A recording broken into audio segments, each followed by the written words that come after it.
I think Islam hates us. They have done nothing except wreak havoc and terror for our faith and our religion. When we stand up to those who oppress our communities, that Allah accepts from us that as a form of jihad. Foundations of society are fragile. We must be the shepherds of our own civilization. Anyone answers either yes or no without making necessary distinctions, both are not telling the truth. They're lying. Father, we pray that your word will become a hammer that breaks rocks into pieces. That you will raise up in this nation pulpits and prophets that will call the nation back to repentance. Will you distance yourself from those who think differently, or will you join us at the table and talk about what is really important? This is the Al-Ma'idah initiative, conversation without compromise. So if you could have your dream role interacting with Middle Eastern politics, what would that be? That's a good question. Initially I really wanted to work for like Chatham House, but they're based in London, and I don't want to move to London just yet, but something working on policy. And then after this year in particular, working on policy regarding to Yemen. But I think I'd have to have a bit more experience before I get to that or move to London. And then I was interested in working with refugees, and I still am, of course, but I think I'd have to do lots of volunteering for that. But yeah, that's a good question about my dream role. I don't quite know yet, and I thought I'd have a good idea by now, given that I'm graduating next month. But well, let's maybe let's do a simpler yet much more complex question, which is sometimes easy to answer. What is your kind of vision for the Middle East? That's a good question. I'm liking the fact that several countries are and have been rising up against their oppressive governments. So kind of the last couple of weeks been paying close attention to Lebanon and Iraq, which is, so it's, wonderful the progress that they're making. And then not just in the Middle East, but the rest of the world, there are several countries that are rising up. And so I think that's an important sign that people want change. They want democratic change. They want more representation in the government, and not necessarily just bring down the government with no plan, but they have a plan. That's quite clear in Lebanon in particular. And we'll have to see what happens with Iraq as well, but it's not going the same way, unfortunately, in Iraq. Right. That's a whole... It's a whole other thing. Yeah, it's quite sad actually. Just and most of the media's, if it is focusing on Lebanon, it is doing a relatively good job of at least what I'm seeing and covering things like as they happen. But Iraq, I've heard nothing about until today, which is quite sad. But maybe that's just the channels that I follow and the people I follow on Twitter, for example. Yeah, that's plausibly. I mean, Iraq is just so complicated because I think more so than Lebanon, you've got a lot of very, very different directions people are wanting to take the country in, even if they even wanted to stay one country. Yeah, and that's another big thing that happens in Yemen, for example.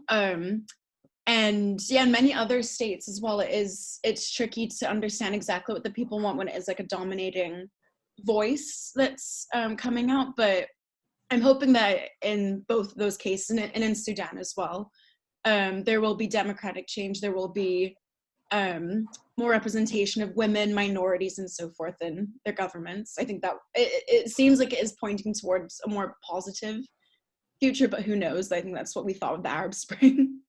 Right. It can be difficult it can be very difficult because there's system change, but the systems don't really do anything if the culture doesn't change as well. That is true. So you cannot legislate away tribalism. Yes, that's the big thing in Yemen as well. It's, definitely part of the issue. Maybe issue is not the right word, but part of the way that things have or have not progressed. Let's jump into that a little bit.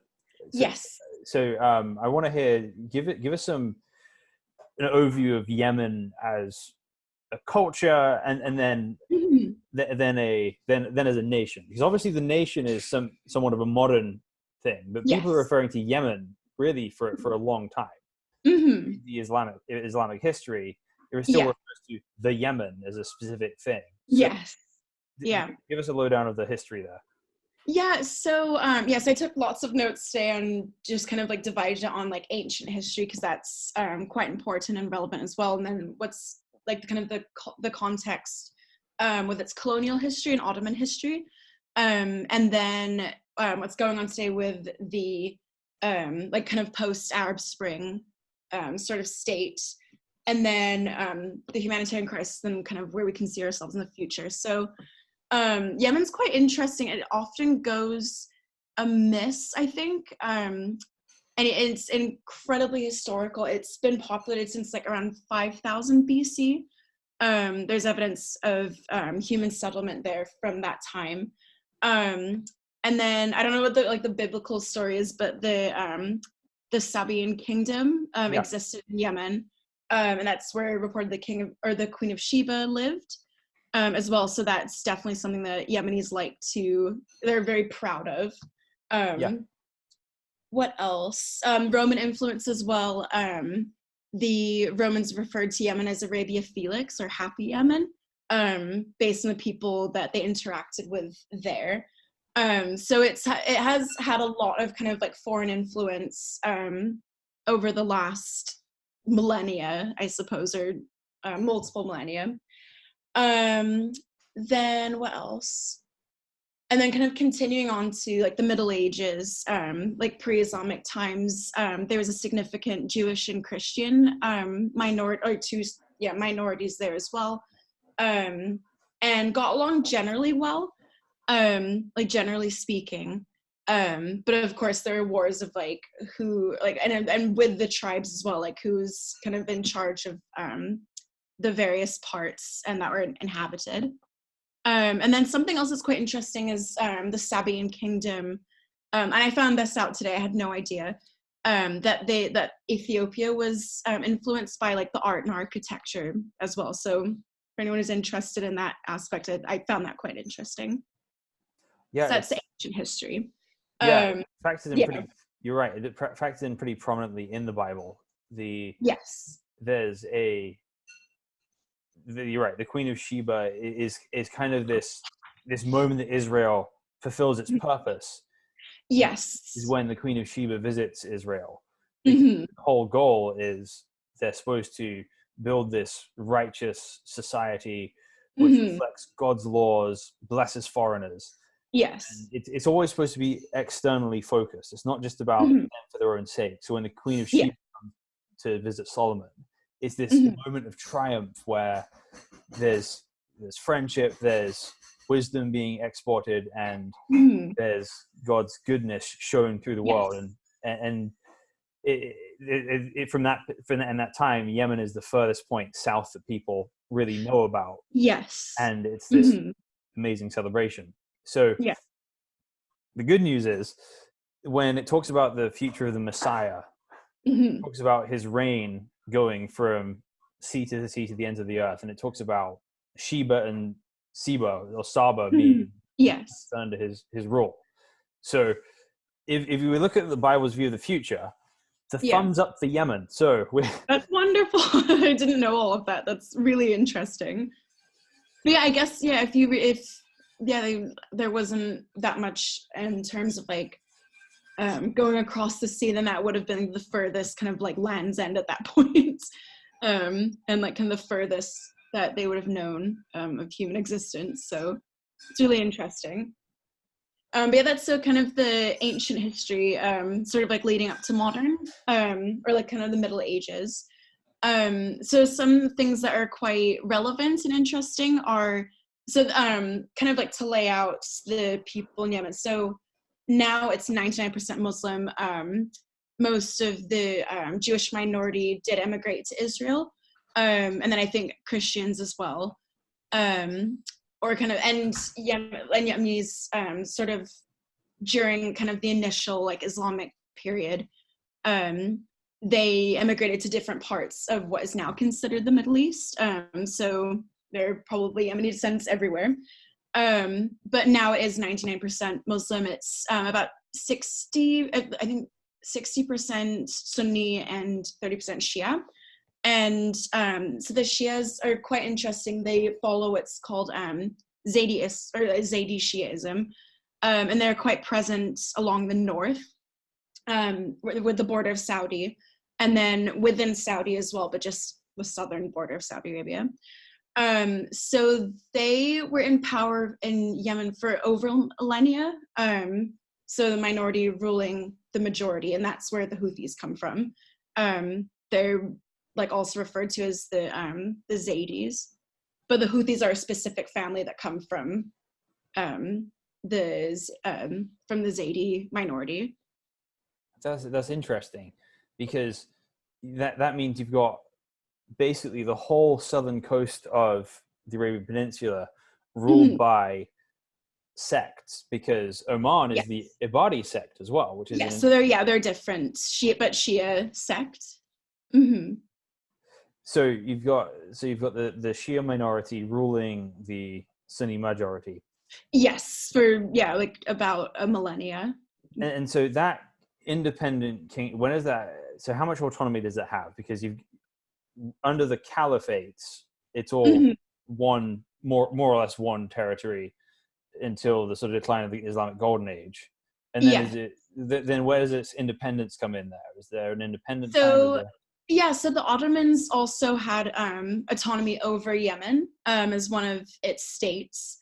And then it wasn't until the Ottoman Empire started declining in the late 19th century, and then prior to World War I. And they controlled the northern half of Yemen, or was considered the northern half of Yemen, while the British entered in, let me just check my notes, 1839. Those guys again, huh? It just gets worse. So essentially at that point, so this is kind of like transitioning to sort of the modern history of Yemen. But yes, the British established a protectorate in the south and Aden, while the Ottomans had control of the north. And so the Zaydis were still present in the north and able to rule until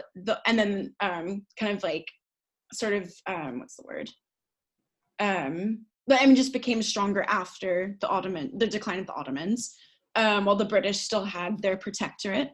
And this is quite interesting. I actually didn't know this again till today. I knew that there were rising anti-British sentiments towards the 60s, which is when they eventually did leave in 1967. But that was influenced by Nasser's like pan-Arabism and Arab nationalism, which is quite interesting, and also influenced by how harsh the British were with tribes that were revolting against their presence and colonialism. Typical. There's a metric I figured out, because the British Empire is not a monolithic thing. There's lots of different worldviews governing India during its history. Generally, the rule is if the British flag is still in the country's flag, they did an okay job. If it is not, that's a great way to think about it, actually.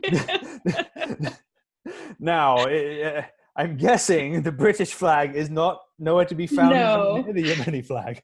No, I would say not. But yeah, they were harsh. They established collective punishment, whatever that can be interpreted as, on tribes who went against them. And it seems like how many colonial kind of entities are, when they go and conquer new lands, and they produce these like different treaties that may or may not be understandable to both the parties, or all of the parties included, which is what it seems like in Yemen. So they would come out with these treaties and say, okay, like, in return for our protection, you're not going to go to a different like colonial entity and ask for their protection. And so whatever that may mean, it's up to interpretation. But yeah, very manipulative and very violent towards the end as well. It's like the opposite problem they had in New Zealand. In New Zealand, they insisted everyone have individual rights, which I think is good.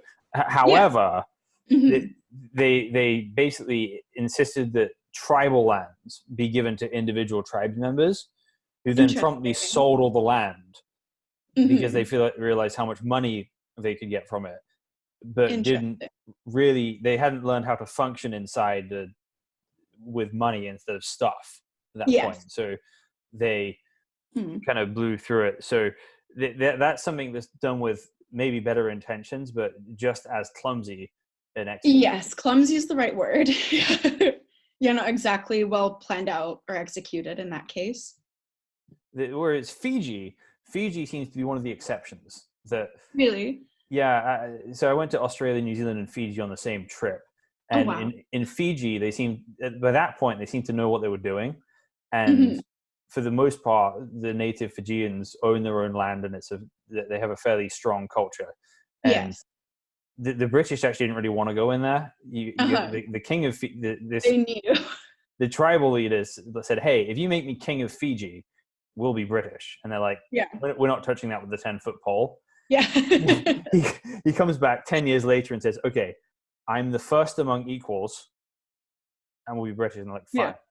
And so that's it's a little less coercive, a little more buy-in, and people were a little more ready to function. But you had a religious commonality at that point as well, which helped. Yes. That can often be taken advantage of, I think, in colonial situations where they just kind of divide and conquer and will favor certain religions or sects or tribes, which is what's happened a lot in the Middle East as well, historically. So from there, North Yemen was established in 1968. It's known as the Yemen Arab Republic. And then the People's Democratic Republic of Yemen was what came from the post-colonial South Yemen. And it was Marxist and socialist, supported by the Eastern Bloc. And the North Yemen was Ali Abdullah Saleh was the president until 2012. So from 1978 until 2012, it's quite the long time. Yeah, that is a long time. But that's how Yemen was split. So differences in ideology, and then differences in like the historical background as well. So there's always another rule of politics that works just as well as the British flag rule. If ever you hear People's Democratic and Republic in the same sentence, you can hazard a guess. you may as well just add honest to the end of that. People's Republic of Korea. Yeah. Democratic people, this Republic of Korea, where we're really, really, really free and have no human rights violations at all. Yeah, we've got democracy. Yeah. So that's where that came from. And then they were united in 1990 under Saleh, who ruled the country until just after the Arab Spring. So 1990? So that's 1990 is when the two countries were united. Wow. So okay. After quite a long time. But after just a series of wars and conflicts, civil wars in each north and south as well. So I'm technically 1 year older than Yemen. I guess so. Yeah, there you go. I had no idea it was that recent. Good way to measure it. Mm-hmm. Yeah, it's and then I was going through an article reading about it, and it's the civil wars. I mean, they're important, of course, but it's a lot of detail that don't need to get into. But it kind of explains why it's very fragmented and the way it is today. United under one government, one flag, 1990. Okay, so. Wow, so it's almost similar to the fall of the Berlin Wall in some ways, where you kind of have the Cold War ends, and that's a consequence of that. Mm-hmm. But there is, so continuing on from there, I mean, from 1990, there is still a Southern movement to secede and to kind of resume to where they were, because the South was much more prosperous, much a bit more democratic.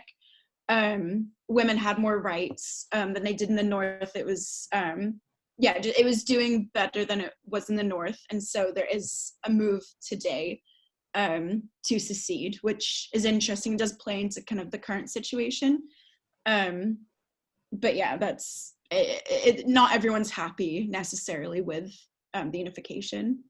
Okay, so let's go to unification. So, and setting the groundwork for the beginning of the current conflict. So yes. So the current conflict began in 2000. Yeah, so I would say I think different people would argue on what the what the kind of existence of the conflict and entirety of it is. I would say it began with the Arab Spring in 2011 because it brought sort of like all of the issues that Yemenis had to the fore, and it brought. I mean, and there had been wars going on from 2004 until 2010 with the Houthis in the north, kind of like fighting for their recognition in the government, and various other factors. And so that had been going on. That wasn't really coming to the fore. Tons of government corruption. Like when Saleh died, he had it was like 16 billion in like a Swiss bank account. So there was that going on. Like Yemen has been the poorest country in the Middle East for quite a while. So that just the huge wealth inequality just was quite apparent. And then just the lack of jobs available, lack of economic opportunities as well. People were just generally disgruntled and wanted him out of office. So that's sort of where it started.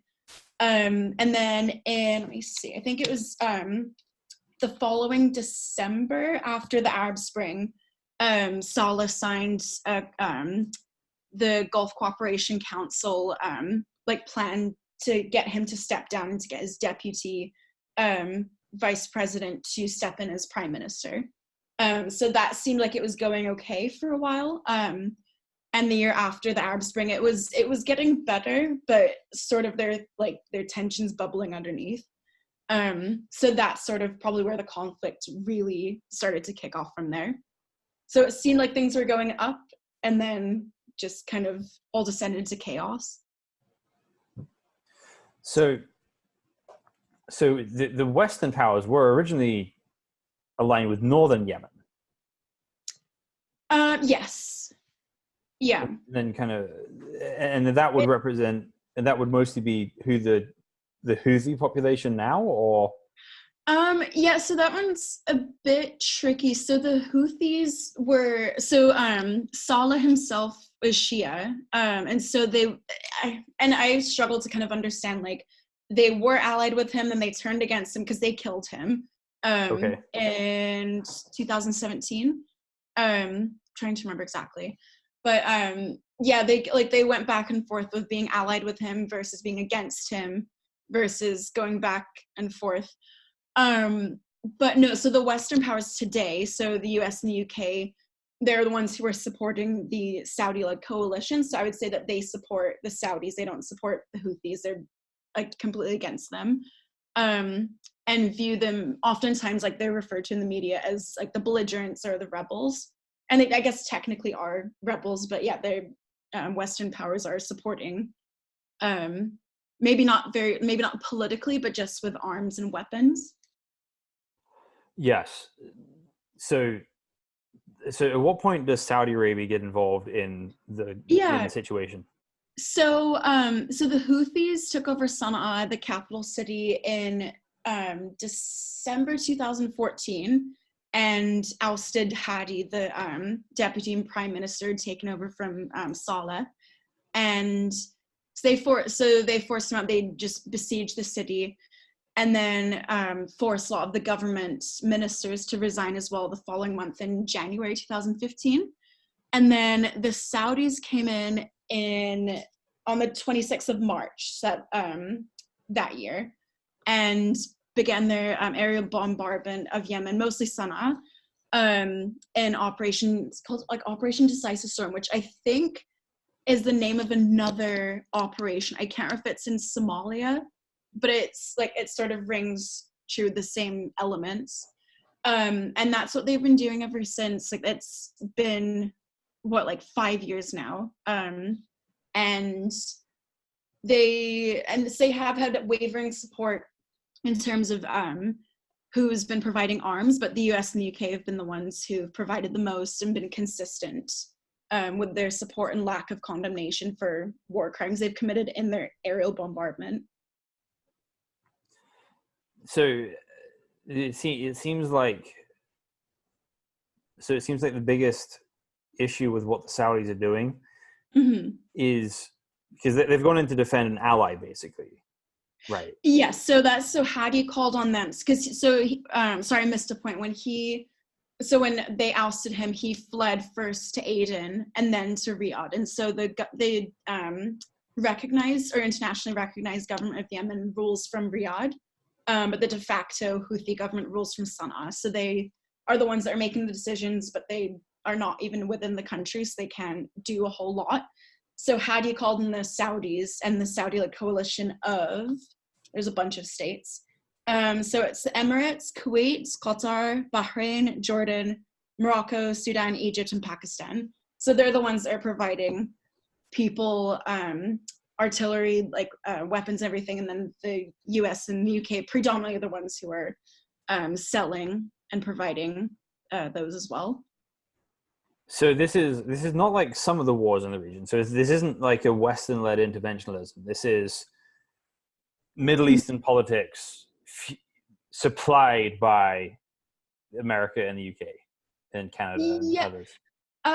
So it's often maybe incorrectly referred to as a proxy war between Saudi and Iran, because many people make the connection. They're like, okay, well, Iran's Shia, Iran supports Hezbollah, so naturally they must be supporting the Houthis.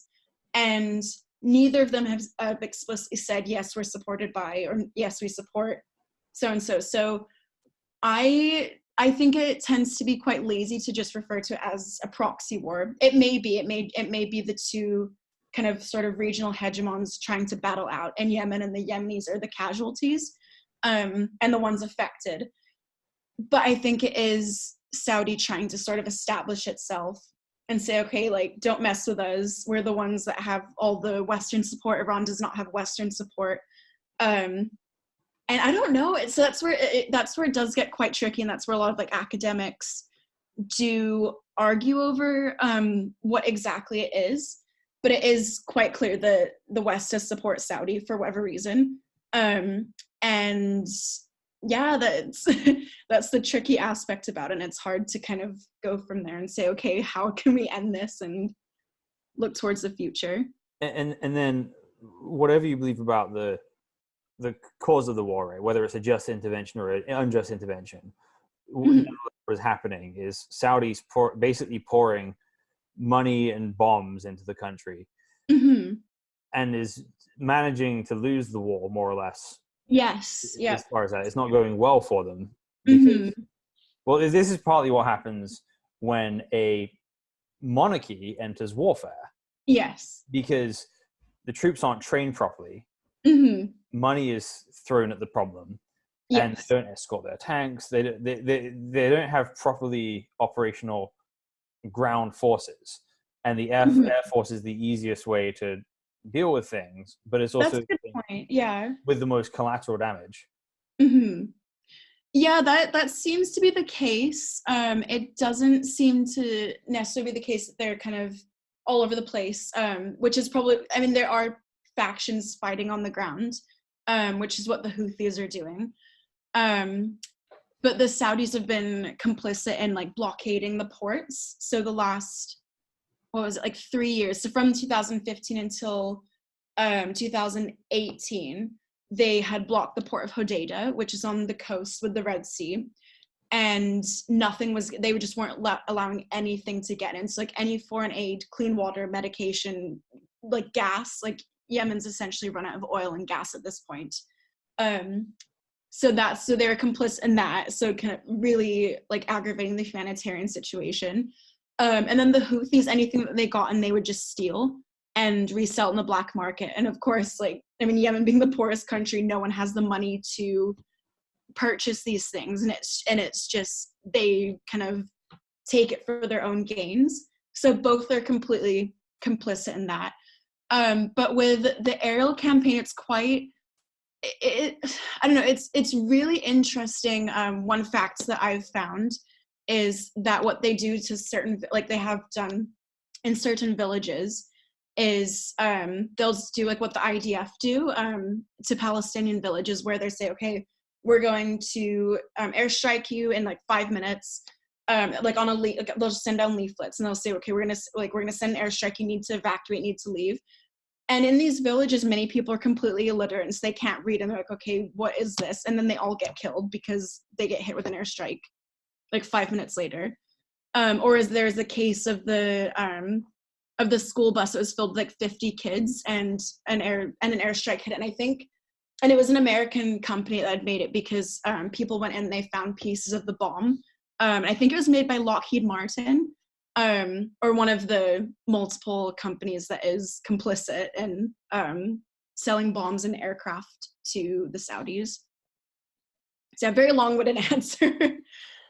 Okay, so then, so basically you've got millions of people now literally starving. Yes. Yep.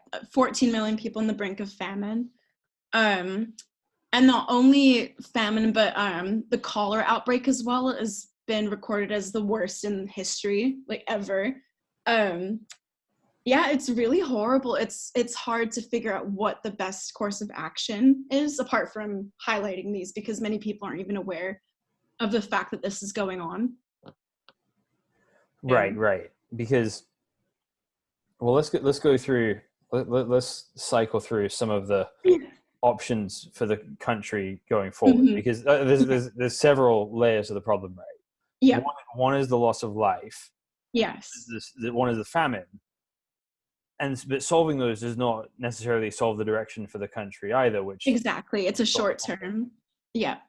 So right now, what are the short-term solutions? Because we can celebrate those, right? If there can be less people starving, yes, that's a win, even if it's a temporary win. Yeah.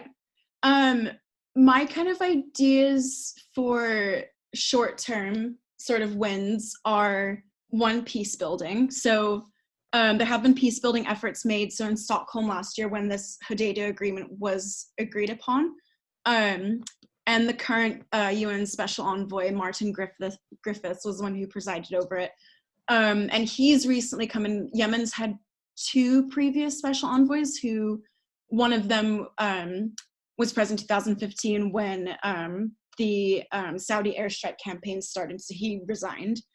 And then the next one, I'm trying to remember what happened to him, but he was like not successful either, but they get really harshly blamed for their failures. And Griffiths has come in, he has peace building brokering experience, but he doesn't know much about Yemen. He can't speak Arabic, so he can't actually like talk directly to the parties, but he's presided over this agreement, and which he takes a lot of credit for. And I went to a talk with him a few months ago, and he was saying, oh yeah, well, I did this, but it's the Yemeni women are the ones that are really pushing for peace. They know their country. They typically tend to get more done, like just very generally speaking. So they're the ones really who push for this and are holding him accountable as well, because since then, I think the last time I checked, like in June, maybe like over 3,000 violations had occurred since then. So it really just was not working. Right. So long answer. Definitely keep the women and keep them in power. They're the ones who are making the difference in peace building. So that's one thing. And then secondly, putting pressure on these companies, and I have a list of the ones who are complicit, to stop providing arms to Saudi and to pressure the US and the UK to stop providing arms. Those are 2 big things, sort of bit short term. Short term action, long term, hopefully effects. But yeah, it's hard to say. So let's talk about the Saudi situation here. Yes. So if they consider it a war, which you can make a case for, they may not feel that they can just stop stop. They can just stop. You can just stop fighting, because then they're worried about their rebels are destabilizing the region. They're worried about Iran. They're worried about all these things. Yes. Is there a way that they could keep not put their side of the disagreement down while still do things better? That's a good question. I think I try not to compare conflicts in the Middle East to each other, but I think it's oftentimes like when, say, Israel starts a siege on Gaza and Hamas sends back bombs into Israeli territory and they say, oh, we're being attacked. That's kind of, I mean, maybe that's too simplistic, but that's what Saudi's been saying. Okay, well, now the Houthis are sending missiles into Saudi territory and like besieging like towns along the Saudi border. And so I think that's like they're viewing themselves as the victim in that case. So that's one thing. And then, yeah, I think it really is a competition. And I hesitate to say proxy war, but I think if they say, okay, we're going to stop our aerial bombardment of Yemen, then Iran's going to like come to the fore and say, okay, we're going to like be the hegemon in the region.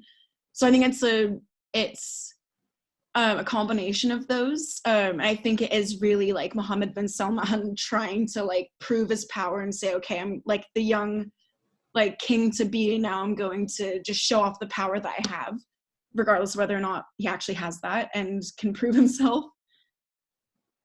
But yeah. Sorry. So what do you think it would be plausible that if you had a ground war instead of an air war, it would be better for the people of the country? Not better. I think in both cases it would impact Yemenis the most, like Yemeni civilians the most. I don't think a ground war would be more effective. I think the aerial war has just been absolutely devastating, and it has destroyed these beautiful old cities and killed so many people unnecessarily. But yeah, I think a ground war, both would be devastating, but the aerial bombardment has to stop. It's caused so many human rights violations, and so much destruction. Like hospital, I think it was like 40% of hospitals already were the only ones that are functioning, and now there are barely any. They're able to function to be able to handle the humanitarian crisis that's at present. So any continuation of the war is just going to amplify the humanitarian crisis. Yeah, absolutely. So either, and it does not look like is in any way close to coming to any kind of conclusion either. No, it's interesting because I'll hear news, and maybe that's just me being like outside of it, but I try and follow like as many reporters and activists and peace builders and journalists as I can. Often, and it's difficult because reporters are oftentimes not even allowed in, and so we have to rely on Yemeni journalists to cover it. But yeah, it seems like sometimes it settles down, then all of a sudden I'll see news and it will be like, oh, there's raids on Sana'a, and there's like buildings have been destroyed, and like there was a prison in, I can't remember where it was, a couple of weeks ago that was completely bombed, and I think killed most, if not all, the prisoners. So it's just things like that they just completely go amiss. But it does seem like it seems to fluctuate, sort of like, okay, it seems to be calming down, maybe things will stop, and then it just ramps right back up again. Right. So there doesn't seem to be any violence does not seem to be bringing this any closer to a conclusion. So what are the potential peace scenarios that could happen here? Does it need to look like division of a country? Does it look like the Houthis conceding to the Saudis conceding to the Houthis? What's on the table for us right now? That's a good question. I think I go back to the women who were brokering the peace, and I think their biggest demands are that Saudis stop their aerial bombardment, or the Saudi coalition stop their aerial bombardment, and that the Houthis stop blockading ports, and that they stop their violence, and that they recede from Sana'a and other territories that they've taken. although they did have Aden, but they've been removed. So that's looking up. But I think I think we have to have another sort of like peace dialogue conference, which is what happened last year, and then since, I mean, it seemed to be looking up at the end of 2018, but it doesn't look like that's going to happen anytime soon. So that's one thing. So peace dialogues are very important. I think it has to be grassroots action as well from people within and outside of Yemen, saying like, okay, like we don't want this anymore.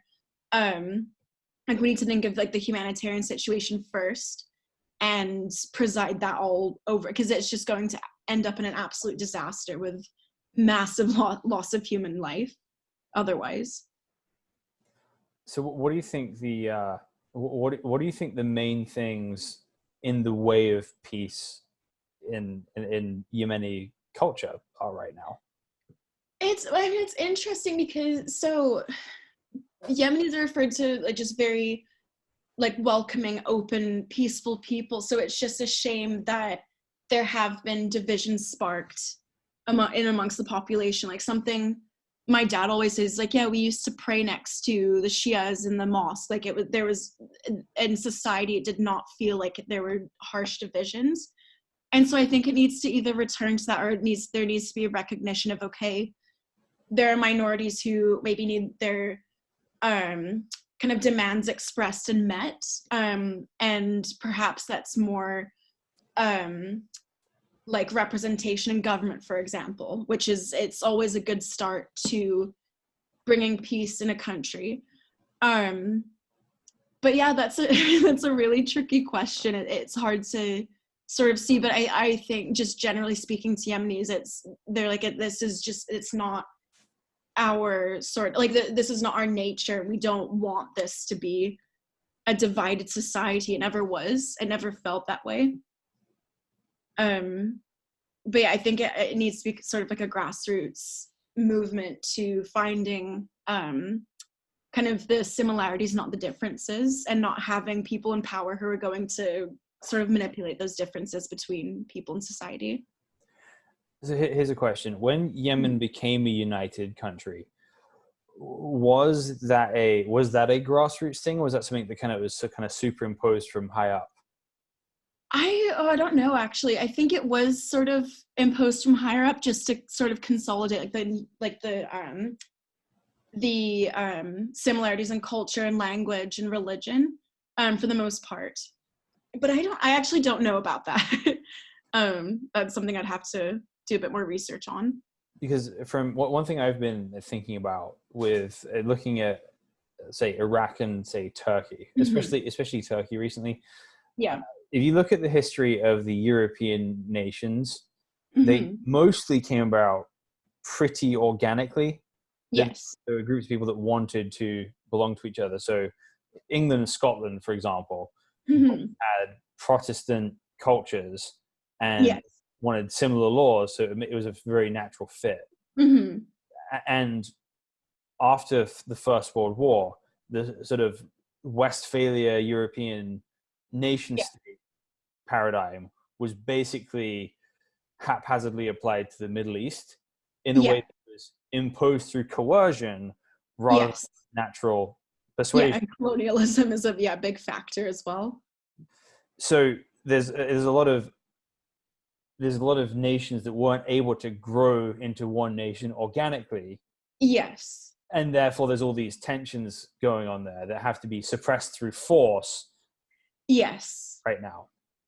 I think the other thing that's quite, I would say, unique to Yemen, that wouldn't be, and using kind of your model, it wouldn't be applicable to maybe the West or to Europe in particular, but it is the tribalism, and that certain tribes are favored more, and have been in the government. And so then, I mean, it's sort of like picking like the favorite child and say, okay, like you're going to be given rights, you're going to be given like a great government position, you're going to be paid really well, and everyone else is not going to be paid anything, and they're not going to get any representation in government, and then that's going to cause tension because they're going to all hate that one person. And that happens and that has been something that has been employed by colonial forces in the Middle East, but particularly in Yemen. And I think that's part of the issue, is that certain tribes are favored or given more sort of, I mean, not rights is the right word, but or privileges. Yeah, I think that's been the issue. Yeah, and it seems to be somewhat endemic. I mean, I think it's endemic to human nature. Mm-hmm. And what's actually really fascinating to me is that if you look at the early days of Islam, there's a big push against tribalism. Yeah. But once all of Arabia is Muslim, it kind of shows its head again. Yeah, it is hard to sort of apply that.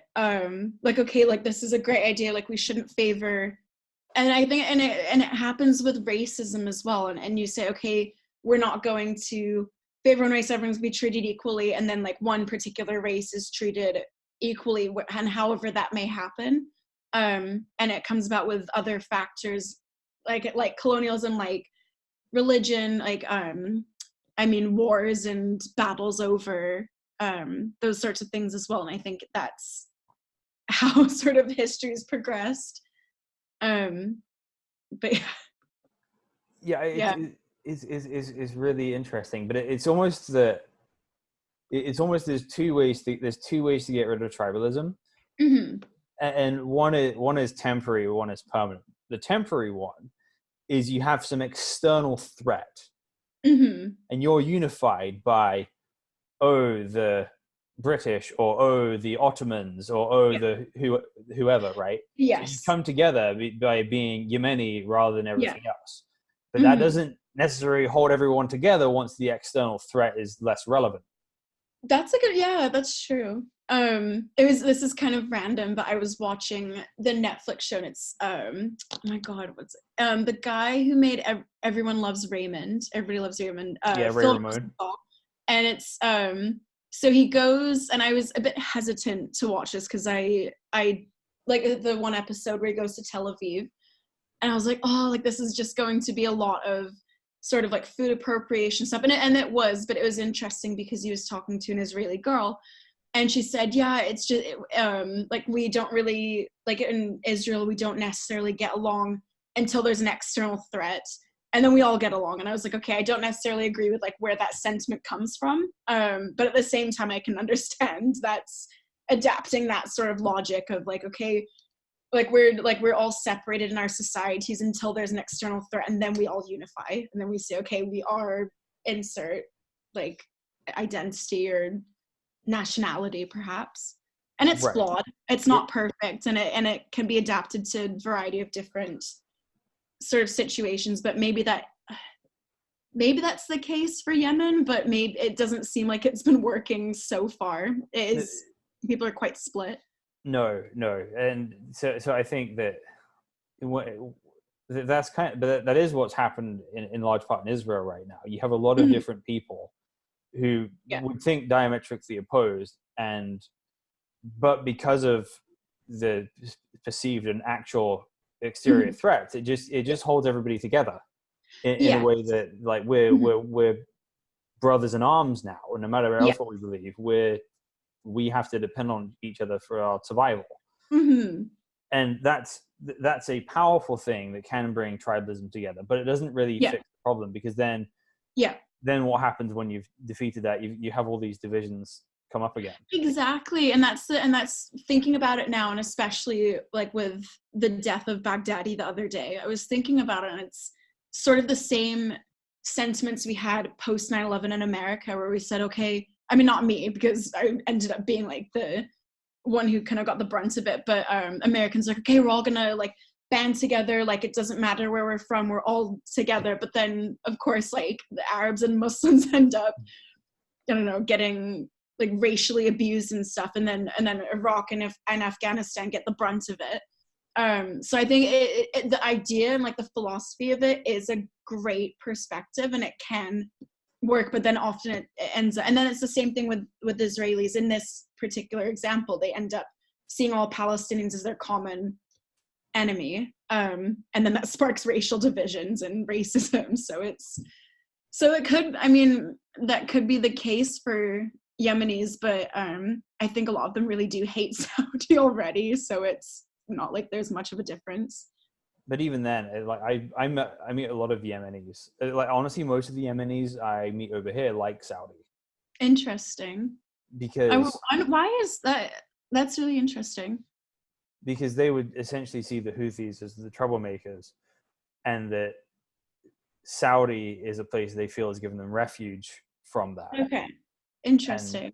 And they see some commonality. I think there's lots of people who feel frustrated in the way that Saudi is intervening, but there's other people who are grateful that they are intervening. I think it's, for me, I definitely have a lot of privilege in the fact that I wasn't born and raised there, and so I'm able to look at it from an outside sort of lens. And so that's probably why I'm like surprised that that viewpoint is being expressed, because I'm like, why would you ever think that? Like, do you not see what they're doing to the country? But that's not my place to like to say or to judge. But yeah, it's surprising. I think I've met a lot of Yemenis who are like, this is terrible, like they are destroying my country, and like look how beautiful it was before they started like absolutely destroying it. So it's interesting hearing the different perspectives. Well, and I think a lot of people in Seattle are from the Mocha or Makala? Makala. There are a lot of them from Makala. So I think that's you have to put me in contact. I had not met any Yemenis when I was living there.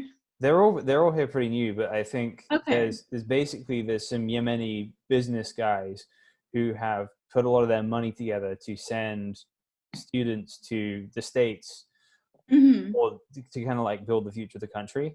So that's wonderful. Yeah, I've met 6 or 7 now. Oh, wonderful! Yeah. Yeah, all here for that same reason. So there are some people who are pretty earnestly working towards the future of the country. It's not a government scholarship; it's a private thing. That's wonderful. I'm glad to hear that, because that's another suggestion I often see on Twitter, for example, is that people say, okay, like once the war is over, like Yemenis, come back to your country, help rebuild it. It's like that's your duty to do so, and that's something I would hope to do in the future and invest my time and or money to help rebuild Yemen's future, and especially for the younger generation. And that's the mindset that most of them have, that they're learning everything so that they can invest in the future of the country. So and that's part of like why I wanted to do this degree, is because I thought, okay, I can use the knowledge. And I ended up doing my dissertation on Yemen because I was like, why have I gone like my entire life this far without studying it, without just doing it justice? And initially I was kind of hesitant because I'm like, it's so complicated. Like even now, like there are aspects of the histories you can tell that I'm like, oh, I don't really know. Like it's hard to discern, or I haven't found like a specific answer, because people like argue over the whatever the right answer is. But it is so important to learn about it and to speak about it, and because nothing will get done otherwise. Yeah, and I think with something like Yemen, it's one of these things that's, the reason it's complicated is because it's dealing so much in human nature. Yes. And how people interact with power and how people do that.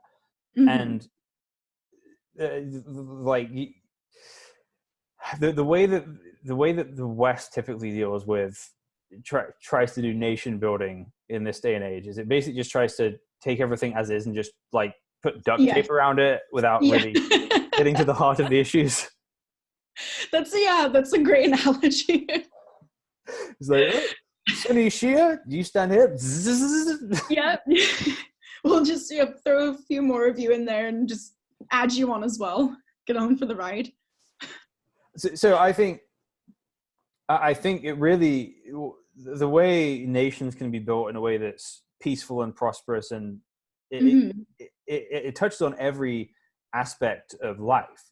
Yes. So it starts with, this is something that when the Bible talks about nations and what makes a healthy nation, it talks about things like, this is defined as being a land flowing with milk and honey. So you're talking about resources. It talks about a land with just laws.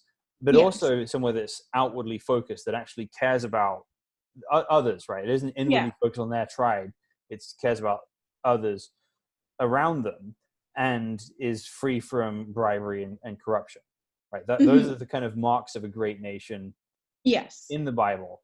But all those things that I think anyone could agree we'd want those things. All those things ultimately, they don't start in a nation. Yeah. They start with the individual. Yes.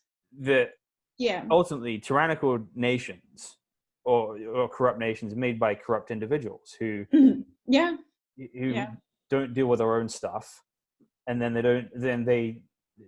people who rule over countries unjustly will do the same thing to their daughters as well. Yeah. Right. Exactly. Yeah.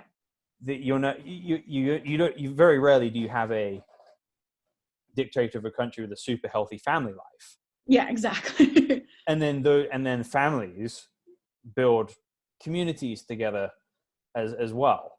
And then that community becomes the canvas that any government system is painted on. Yes. So the challenge is that often if we want to change a culture,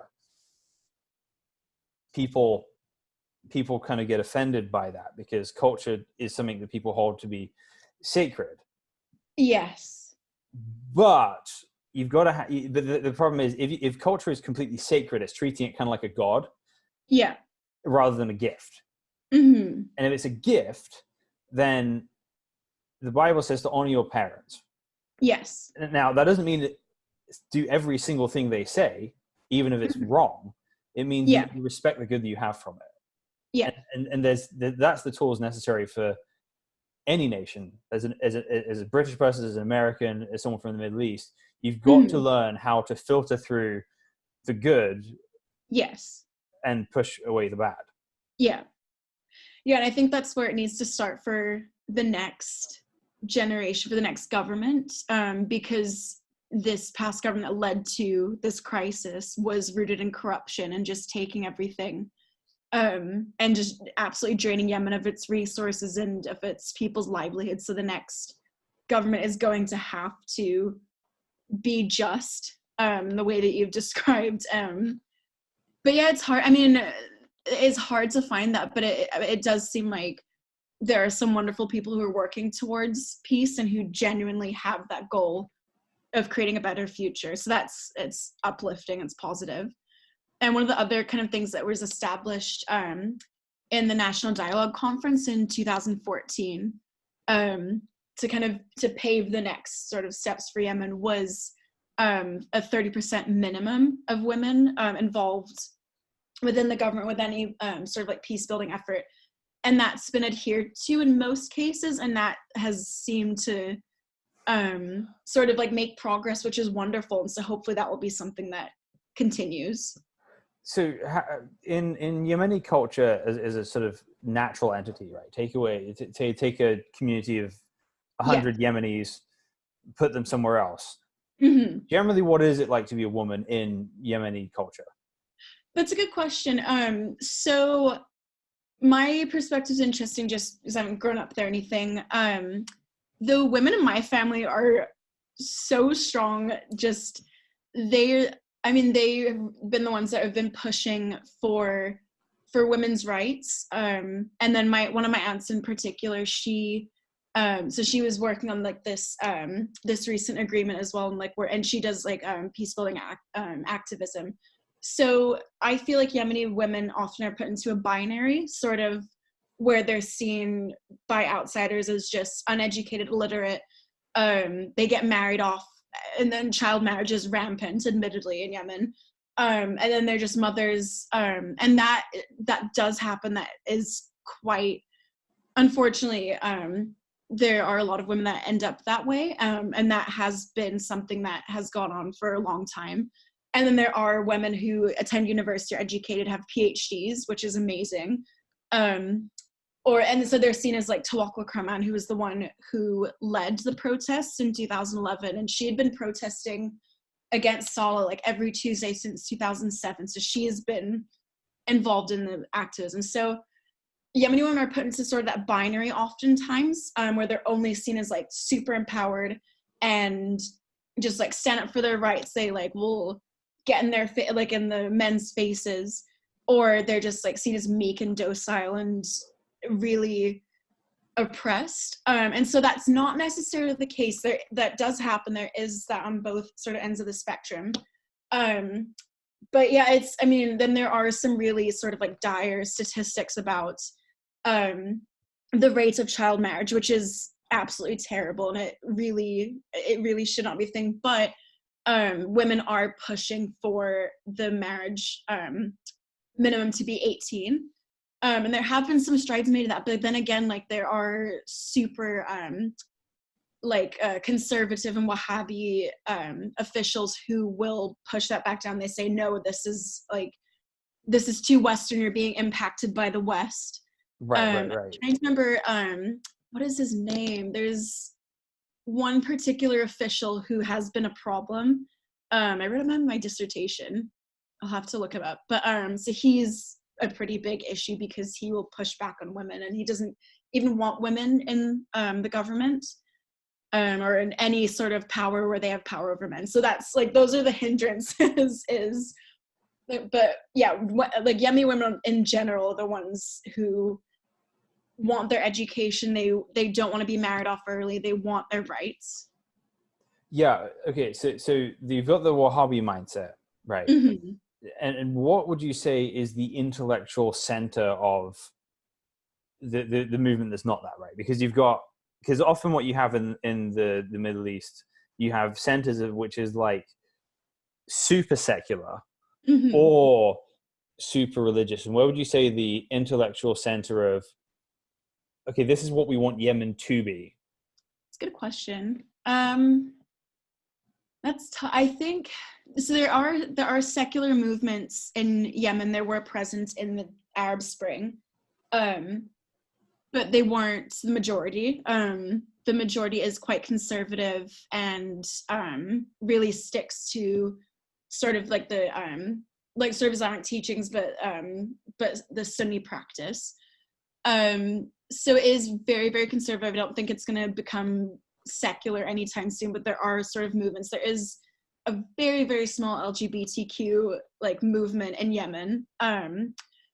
But it's interesting. I read like one of the facts about my dissertation was that in the 90s, sort of with like the with lots of Yemeni men going to Saudi Arabia, for example, to work as migrant workers and coming back with these really, really conservative like Wahhabi ideologies. So that's where it sort of transitioned from a relatively, maybe not progressive society, like on sort of our idea of what progressive is, but from what Yemen was to this very harsh sort of society for women in particular. But that's sort of where that super conservatism came from.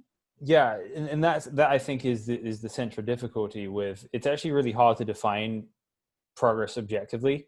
Yeah, you can't. It's really hard to. Because even so, as a Christian, it always amuses me when people say, "Why is this thing happening now? It's 2019." I'm like, "Oh, years since what?" It's the year. It's the current year. Why isn't that happening? I know, I hate that argument. So I think I'm actually writing an appendix for a book right now on the Protestant Reformation and people pushing for reform in the Muslim world right now.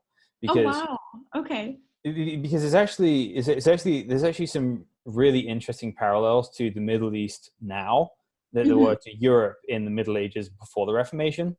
Okay, that's really because interesting. You very much you have this widespread attitude of okay, you don't ask too many questions. Your job is to just listen to your religious leaders, listen to your political leaders, and just be quiet and serve and pay taxes. Yes, right? That's widespread. So you've got a lot of factionism, a lot of tribalism, and so I think Europe is in a very similar position then than the Middle East is now. And so I hear a lot of people talking about. So there's a Saudi activist living in the Emirates, I believe, who's talking about we need like a modern day Martin Luther who's going to help shape the Muslim world. But it's really, what's actually interesting is that most people who are calling for Reformation are actually talking about the opposite of what happened in Europe in some ways. Oh. Because what they're saying is we need to move away from these literalistic interpretations of religion and move towards a more sort of allegorical, just learn the basic premise of the lessons. But the difficulty with that is if you have an allegorical view of the source materials, then you need leaders who are able to explain why the allegories are there, right, and what they mean, which doesn't give people a tool to be able to actually test their leaders. Whereas in the Reformation, it happened because the Bible was translated into the languages of the common people. So German, the common German, common English. Everyone is told, you have the power to understand this. It literally is what it says, and therefore you have a standard to test your leaders by. And having that common standard is what allowed Europe to, or some of Europe, and not all at once by any means, right? There's not saying that led to Europe being problem free. It didn't, but it gave them a standard by which they could push back against ideas. And a bit of agency as well. Agency and something to stand on. That they, so even when Europeans did awful things like the slave trade, it's still that same foundation they're able to stand on and say, no, that's not right. That's not this. And then freedom of expression in Europe doesn't come till John Locke comes along. That's a couple hundred years after the Reformation. But he's still appealing to that same standard by, okay, did Jesus ever kill somebody for disagreeing with him? No, neither should you. So I think defining that standard is what's going to be really, really important for the future of the Middle East. I think so. And you can't go off of standards that have different sort of historical backgrounds, different, religion's a huge aspect of it, and various practices within that. And then, I mean, I think, and it probably is the case in many Muslim majority countries, but culture and the religion itself end up being intertwined quite a lot, and it's hard to separate those. So that may be the case in Yemen. I'm not as well versed in that, but who knows? That might, and it would be hard to set a precedent of what is considered sort of like Islamically acceptable versus like societally acceptable by Western standards or by Middle East standards, or by Yemeni standards. Right. And because I think this is largely caused by people's distance from the source materials. Because again, if you get all your information from the local imam, who got all his information from another imam, who got his information from a scholar, well, they all share the same culture. That's and the other thing is, if many people are illiterate as well, right, which is the case in Yemen, like it is more women than men who are illiterate, but that is a huge problem too. And so you can't interpret it for yourself if you can't actually read what is in front of you, right? And you have to rely on listening to someone. And then even with Arabic, there's several layers of it, right? Because I'm guessing the Yemeni dialect is not going to be the same as Fusha, the formal written dialect. It's quite close, actually. Really? But what's interesting, though, and I found this, I was in Jordan last year as part of my study abroad for this program. And while, I mean, everyone speaks Arabic, but they can't necessarily, not that they can, I mean, this is broad generalization, but there are many people either who will type in the dialect itself. And so, like, if I need to Google Translate something, I can't, because I can't just copy and paste it. I'm like, I literally have no idea what you're saying. And so that sometimes is the case when you have so many different dialects of Arabic, but you don't know Fusha, then you're screwed at that point. You can't really communicate with people who also speak it, or for me, like, learned it as a third language. Yes, it's difficult. So I had two Saudis to translate something for me. And so one guy is a Khaliji speaker, and then the other guy is a Hijazi speaker. And I specifically wanted them to translate something into their dialects. Yes. So, but I sent them examples of each other's work, and one guy's like, this guy's Arabic's terrible. And it was like, this guy's Arabic's terrible. Yep.